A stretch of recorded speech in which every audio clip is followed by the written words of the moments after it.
жалақы алмай отырған, жармай отырған имамдарды қайтеміз? Жалпы жалақы имамдардың барлығында бар.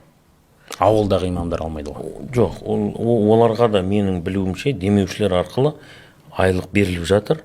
Негізінде бұл ақпаратты діни басқармадан сұрағаныңыз жөн, дегенмен менің білуімше әрбір мешіт өзінің түскен садақасынан имам, наиб имам, азаншы, ұстаз қызметін атқарып жүрген өзінің қызметкерлеріне айлық бөледі. Ол бар.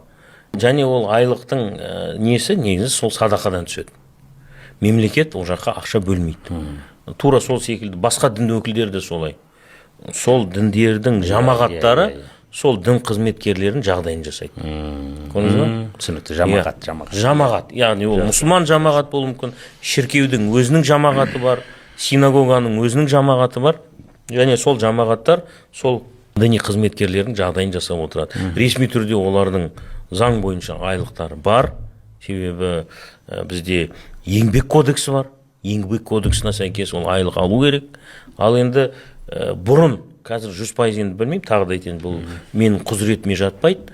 Бұрын ауылдардың имамдарына қорлардан, әртүрлі қайырымдылық қорлардан пәтер берілу, мысалға айлық берілу деген нәрсе қарастырылған.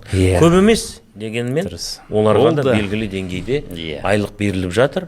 Бір жағынан ана Түркия моделін айтып отырсыз ғой. Ол мәселе былай ғой, бір дін өкіліне берсең, заңда теңдік, азаматтардың теңдігі деген принципі бар.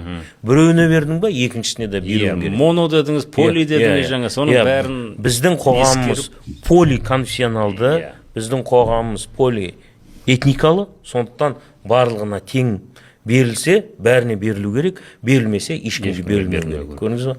Сол үшін мемлекет діннен бөлек деген сөз, мемлекет те діннің ісіне араласылмайды. Және діни бірлестіктерді мемлекет функциясын атқара алмайды деген қағидат.